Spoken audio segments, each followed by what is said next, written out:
Well met, everyone. I am Rich the Lich. Today's video is a review on Monster Loot, Volume 1. This is a PDF that I purchased this morning for $4.95 from DM's Guild. Downloaded it, 81 pages of content. Let's get into it. You might be familiar with my process by now. So I will typically have 3 categories that I will cover: layout, design, and editing, art, and content itself. For today's review, we're only going to be looking at layout, design, and editing, and content. There is no art to really speak of, and I won't discredit it or count it against it. Quite simply because you're dealing with orc teeth and hyena fangs and, tentacles maybe that come off of Beholder and dragon scales and whatnot. And just the same as you can look through the equipment section of the player's handbook, you're not going to see a bunch of pictures of a backpack and a whetstone and a wineskin and rope, right? So this is loot. These are things that you take from the bodies. This is intended to accompany monsters that are in the monster manual. There's enough artwork there, and it makes sense when you show that picture of the bugbear or you show that picture of the red dragon. That's what the dragon looks like, and then you can simply point and say, hey, you see those scales on the dragon's body? That's what you loot. Therefore, art is not necessary here. So we're going to look at 2 points for layout, design, and editing, and 5 possible points for content. At the end of it all, I will give you my final score out of a possible 7 points. And of course, as we go through this review, I'll give you my thoughts, my concerns, kind of highlight to you what I think this is about, and most importantly, whether I feel like this might be a good fit for you and your gaming group. So let's get into it. What are we looking at here? We are looking at, exactly as it says, Monster Loot, and it is by Anne Gregerson, a single author, I believe. There's some other advertisements and titles here of work that she has created. And we are looking at a bunch of things that you can get off of the various monsters that you kill. Now, perhaps you wander upon a carcass and you want to know, is there something there that's useful for me and for the group? Let me give you a little bit of a backstory, a little bit of a history of why something like this kind of piqued my interest. So, way back, right? We're talking 20, 25 years ago. There's a game called EverQuest. If you're not familiar at all, think World of Warcraft, just a lot older. And in EverQuest, there was a dungeon, and it was known as Guck, right? And there were multiple levels, I believe. It's been a long time. Upper Guck and Lower Guck. And there were these frog locks, just frog people, on 2 legs, wandering around, making weird noises. They were just kind of cool. And there was this room known as the community of EverQuest started to identify, based on the name of the boss or whatever mob or monster spawned there, it became known as, that's the Yakisha room, or that's the this room. And the Yakisha were these cool sword, blades, weapons that you can have, your characters can have. And there was this, I forget who he was. If you know, chime in the comments and remind me. I don't want to look it up on Google. There was a mob, a froglock, a boss, that would drop a Yakisha. And he dropped, and so players would camp this room. Now, the nature of EverQuest is so grindy, and it had a lot of nostalgia for me and all this other stuff, but looking back on it, it was mind-numbingly bad at times. So what would happen is you and your group would get into this room, and you would hang out, and every 20 minutes or whatever the timer was, it was something excessive. It wasn't like every minute and a half. Every 20 minutes, 45 minutes, this froglock would spawn, and boom, you kill him. Right? You fight him. Now, here's the cool thing with EverQuest. The reason why you're there in the room is because you want the Yakisha. It was a really good weapon, right? It was very valuable if you were to try and sell it. It was just a good weapon. The cool thing with EverQuest is the monsters in the game would have the actual item you wanted. You could see it. So there was some excitement. When he spawned, you would see him holding the Yakisha. And he would beat the hell out of your tank with it. So the cool part is, if you kill him, you at least know, because, in MMOs and things like that, everything has this random percentage chance of dropping, right? Like, we hope all day long by farming this guy, we'll get the item we need. Well, if he spawned with the Yakisha, you knew that if I kill this guy, I get to loot that weapon. The unfortunate part, though, is he has the weapon, so he's beating your ass with it, right? So it was just a really cool thing. And if you were to translate, where am I going with this? If you were to translate that over into what sort of piqued my interest here is, we always think about, whether it's from video games, once again, Skyrim or whatever it is, right? You kill that dragon, And the PCs are like, dude, I want to loot those scales. And why can't I take that big giant, what is it, the blue dragon, I think? The horn? Why can't I take the horn off the blue dragon, and use it for something? I'll use it for a drinking cup, Viking style, or I want to turn it into some sort of a dagger, and I want to take the scales and make scale armor with it, right? It's just cool flavor and roleplay. The really cool part here with this content is it blends and meshes the two worlds of D&D, of the lore, the story, the flavor, the roleplay of something, and it gives you some mechanics that you can actually take into gameplay, and it tries to offer some semblance of balance so that when you pull the eyes off of the stalks of the beholder, you can do something with that. When you take something from the hag, you can do something with that. So that's the essence of what this is. Let's get into it with my review system. Up first, layout, design, and editing. You have a cover here. It's a bit dark, and I don't mean macabre or, disturbing or anything. It's simple. Nothing too crazy here. I mean, we only have a maximum of 2 points that you can either gain or lose, so not a big deal. I like this, a little bit. It fits somewhat. It would have been maybe cool to see some sort of, since there's not any art throughout the rest of the book, maybe just having one cool cover piece where you see those old school first, second, third edition, probably more first, second edition D&D, where you have the thief looking over his shoulder and he's got like a satchel, over his shoulder, and he's got like a gem in his hand. You know what I mean? Those iconic images from D&D. Cool to see something like that, and not gruesome, but maybe just have like an orc with like an axe or something in his hand, and then he's standing over a fallen giant. It would have been cool to see something like that. So very simple otherwise, though. We know what it is. I like that there is sort of the anticipation of it mentions Volume 1. So I'd like to see some more stuff coming from this. Whether they're covering more monsters, because I believe this only covers the monsters in the monster manual. So we're not talking about anything from Volo's or Mordenkainen's Tome of Foes, and obviously like third-party stuff like Creature Codex or Tome of Beasts and things like that. So I'd like to see some more stuff. So that's kind of cool. You have sort of the advertisements of what they've done, credits, really good. The layout's good. Table of contents is wonderful, beautiful. There's a little tab over here in PDF format, which is really good for navigation. I can simply click on Bugbear, and it'll take me to the page that has Bugbear, so it all works well. Of course, normal, I can, type in page 2 and navigate my way through. So the layout is good and efficient. I also like, it's a nice sort of breath of fresh air. It's getting away a little bit from what everyone is doing, which I understand, that familiarity of trying to make it look like the monster books, meaning you don't just have this sort of brown tan parchment with that specific font. And I've mentioned this in all of my videos. I'm a graphic designer. I've spent 25 years doing this, so I'm fascinated and I obsess about the use of fonts and lettering and kerning and spacing and what words are on the screen and what colors are you using. It's nice to see that everything is legible, it's readable, but it's its own thing, it's its own entity. Obviously, this is not an official WotC product, so it doesn't have to look like it comes from that same base template, but it's a good breath of fresh air. It's laid out very well in section B, C, D, and alphabetized based on what creatures are under it, so it's just easily readable. The fonts are beautiful, brilliant, the column format so that your eyes don't have to kind of track too far and too crazy. The wording is good and solid. I'm not noticing any spelling errors.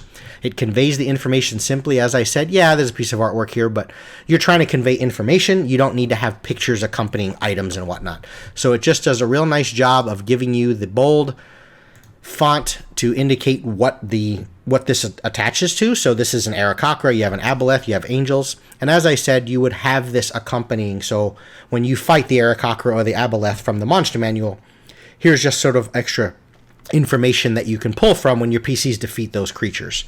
And then you have bullet points. There's a nice divider that separates every column, so it's easily identifiable of when I'm looking in the next section. Really good. And the bullet points are a nice job of showing that there's multiple things here. It's just well laid out, all the way through. The page numbers have this nice kind of Viking Norse, combined with like that Lord of the Rings dwarven motif and whatnot. So it's just nice little touch. It's, like I said, a really good breath of fresh air to see just sort of a different color scheme, but yet it's presented well and it still looks medieval and fantasy. So good job in that regard. I have zero complaints as far as layout design and editing. So this has to be 2 out of 2 points. Up next is the crux of it all. It is the content itself, where we have 5 possible points. If you've seen any of my other reviews, you would know sort of how I rate content from 1 to 5, what warrants what, so I'm not going to go over it. Let's just get into what's here within this book. This is what determines, in my opinion, yes, total score and the other concerns and things I've brought up through the course of this review, but content is really going to determine whether these 81 pages is worth your $5. So, what you have is loot and things you can take from the various monsters. For example, say we kill an elemental, and you've killed a water elemental. Well, very simply, you can loot from it 1d4 ounces of arcane dust. It can be used as an additional material component when casting spells that deal damage. When used in this way, you can choose to re-roll one of the rolled damage dice and must keep the second result. Very cool. Arcane dust. And then it also has 1d4 plus 1 vials of water essence. When consumed, the pure water cleanses the body. If you're suffering from either a bunch of conditions, you can choose one of these conditions and end it, basically. Alternatively, the essence can also remove one disease that's afflicting you. So, pretty cool touch. But how does that work? Well, it mentions in the very beginning that you're kind of harvesting these things. I like that it gives you this little section on killing humanoid enemies, and the fact that you don't harvest the organs and kind of perform surgery on these things. It tries to sort of mitigate the gruesome nature of devolving the campaign into something like that, where you're just chopping up bodies, but you can still harvest and take the organs from creatures and monsters. So it keeps the flavor, and it keeps the things that make sense of, I want to take all these different parts from these bodies, but it doesn't, as I said, dumb everything down or make everything gruesome or uncomfortable in any way. So it's just a good touch. It's a nice job. What it mentions is when you're going to harvest from these various monsters, depending on what type of monster it is. So for example, if you're trying to loot from a beast, a dragon, a giant, a plant, you will probably need to make a nature check to see if you even understand the anatomy and various things well enough. If you're going to loot from a celestial or fiend or undead, you might want to make a religion check. It attaches an ability check to it, which is a nice mechanic because it adds an element of respect, I guess, and acknowledgement in the players that emphasize and pay attention to nature and survival and religion and arcana. And it would allow them to therefore interact and understand sort of the science behind these creatures, which is really kind of cool. So you'll make that ability check. It does mention that it gives you a DC. It's always going to be at least a 10, and then in order to harvest it or to understand how you can take the various pieces from these monsters, it starts at a DC 10 plus the CR of a monster. It mentions that the DM has, every right to kind of come up with what tools might make sense. Like, okay, cool, you want to take the dragon scales off? Explain to me how you're taking those scales off. You're not going to use your warhammer for that? Do you have a nice hunting knife? But it does give you this cool kind of new thing where it says you might want to introduce, for 30 gold pieces, this set, which is like, you roll it out on a blanket, and it's got like a thin-bladed knife, a bone saw, a whetstone, and that's called Harvester's Tool. So it just adds a new equipment thing for those PCs that want to really take ownership of this whole type of content, where they want to try and loot and harvest everything. So that's their specialty. It also mentions that you have a certain amount of time that it takes to harvest these things, and that depends on the size of the creature.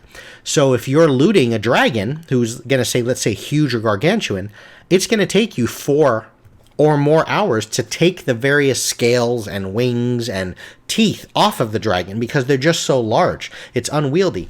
It's a nice balancing mechanic of keeping players from killing some really cool large creature in a dungeon where you're under a little more time constraints and there's enemies around every turn, around every corner. Because you add that time element, it gives you some mechanic that you can balance with, are you going to spend the 8+ hours to loot that gargantuan guy? And if so, do you think no one is going to wander by for 8 hours? Are you going to get a random encounter in that time?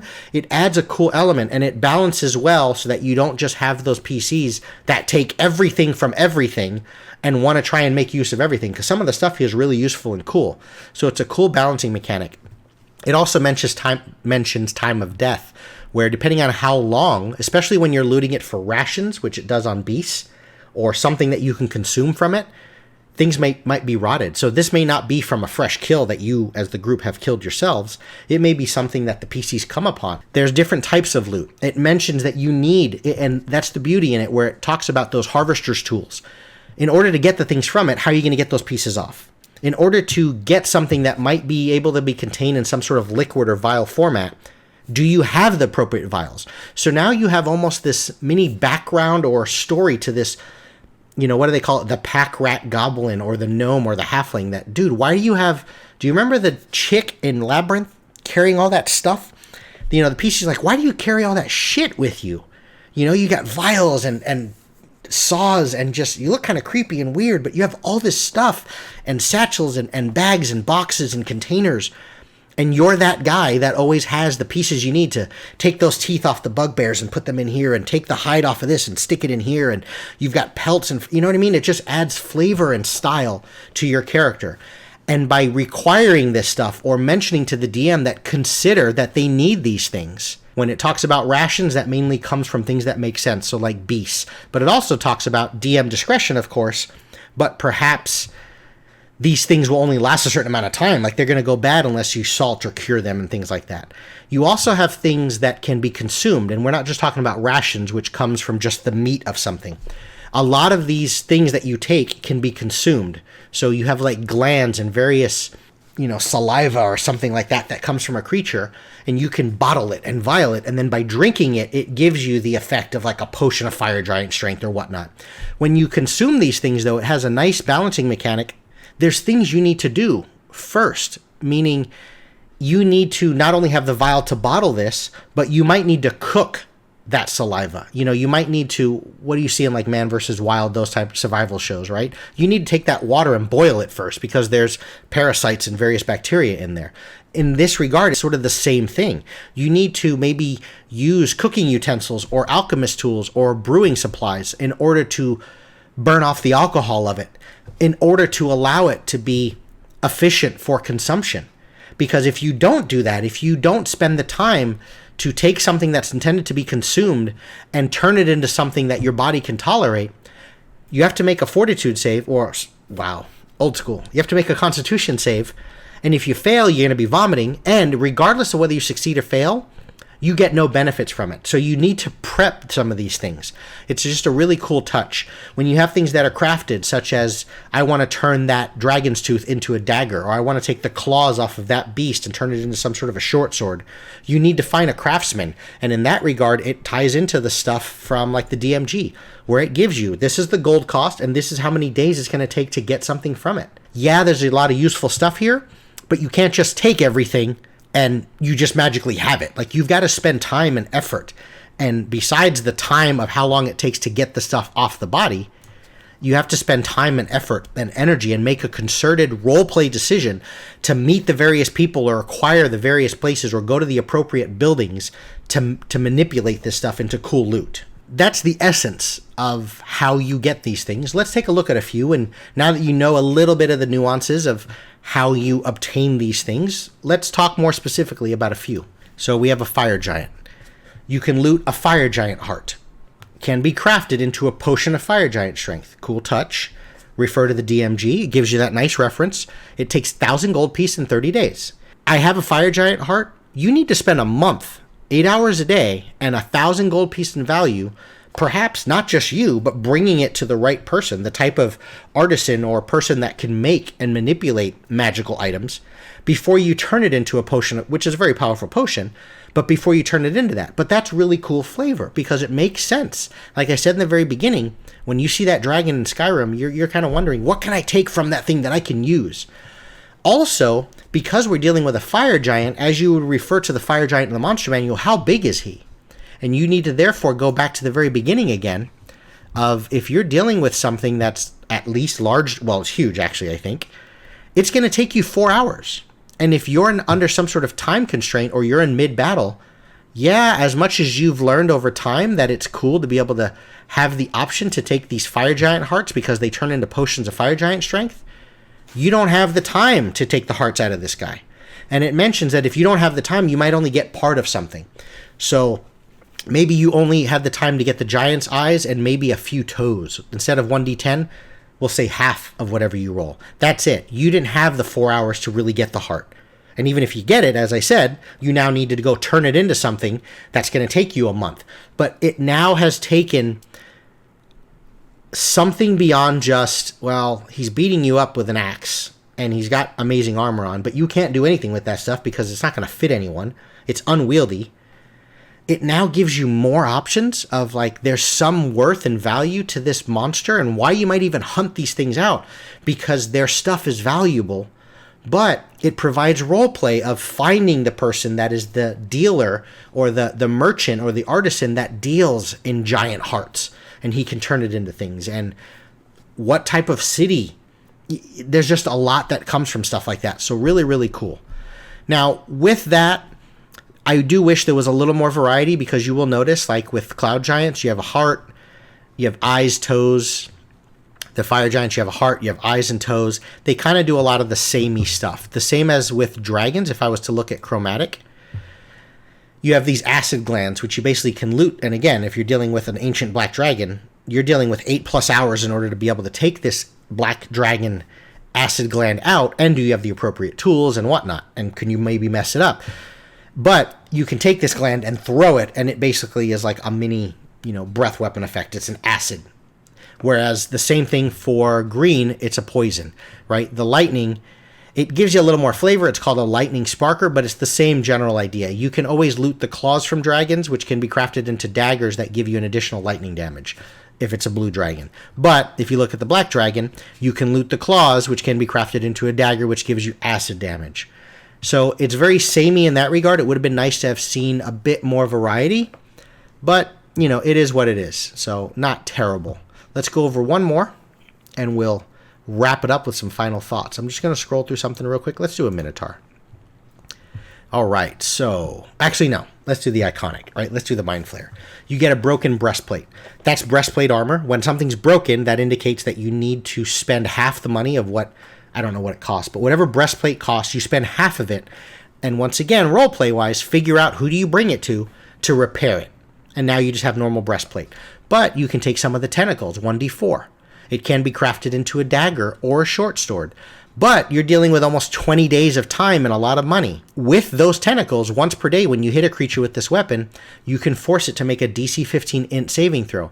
On a failed save, the creature is stunned. It fits with the flavor of what the Mind Flayer does.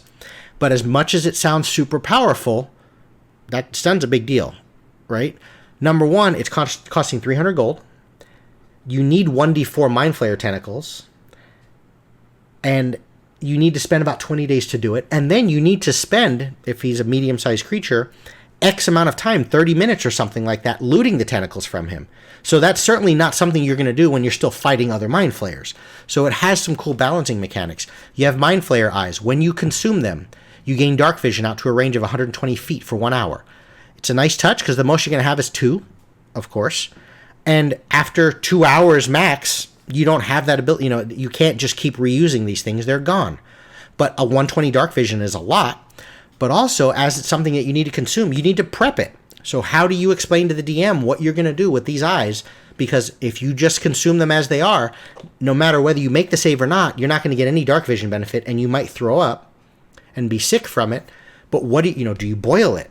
But now you tie into, hey, you're the brewer, you're the alchemist, and you start dealing with the strengths and flavor of other characters because you're the guy that hunts for Mind Flayer parts. You have Mind Flayer blood. When consumed, once again, you need to figure out how do you make it ready for consumption. You get advantage on saving throws against spells. That's huge, right? But I like that it has these randomizations of you have to roll and you might only get a certain amount because like with something for the dragon, I think I remember seeing something on the dragon. It was a nice touch right here. If you have 20 scales, you can craft 20 of these black dragon scales by spending 2 months, 60 days, and a lot of gold into scale mail armor with acid resistance. Really cool. But the cool touch about that is you roll 2d12. You might not roll a 20 in total, in which case you now have that further adventure and story of we need to go out and keep hunting these dragons because I only have 7 scales. I rolled poorly. I didn't get enough. I wasn't able to harvest enough. It's really good, really well done. So where am I going to go with this? You know, after all that rambling, what am I going to say? I think the fact that it balances things well. There's a lot of useful things here, but you need to make the concerted effort to do this. And that creates, you have something mechanically you can take with you and write on your character sheet. You know, things that change your modifiers or components that allow you to re-roll spell damage. Things that happen in combat. But from a roleplay perspective, when the DM is prompted with questions of how are you getting this off of the body? Where are you putting it? You know, and as I said, where you have that gnome, that dude that's carrying all that stuff, it just creates a bunch of story and flavor. And there's entirely new NPCs and factions that could be monster hunters. And, you know, it just combines both worlds really well. And it gives you some things that might create further content beyond just what do I get off of the orc's body besides the axe and the shield that he was wielding. It just gives you a lot of great flavor. It's well laid out. The content is there. Yeah, there's some things that are very samey, but as you read through it, there's enough theme and flavor, as with the Mind Flayers, that fit with how that monster works. The Displacer Beast, of course, you're going to get things that you can possibly use to make into a Cloak of Displacement. So it takes some of that coolness that we all remember when I referenced in the beginning about the video game. You know, of like, man, I want to kill that monster because I want to get the stuff from the Chimera. You know, and why can't I take all this stuff? It now gives you some tangible, quantifiable things you can take with you. But it balances it in that it takes a while. And you need to prep it. You can't just drink this poison gland. Yes, he was using that against you, and that was causing a lot of damage, and that would be cool if you can manifest that into something you can pour onto your blade. But how do you manipulate that so that you can even use it? It has those rules in play, and it's just super well done. So for $5, I got to give this 5 out of 5 for content. I think it's just that well done. So that being said, this is my final score. Thanks for watching, everyone. Take care.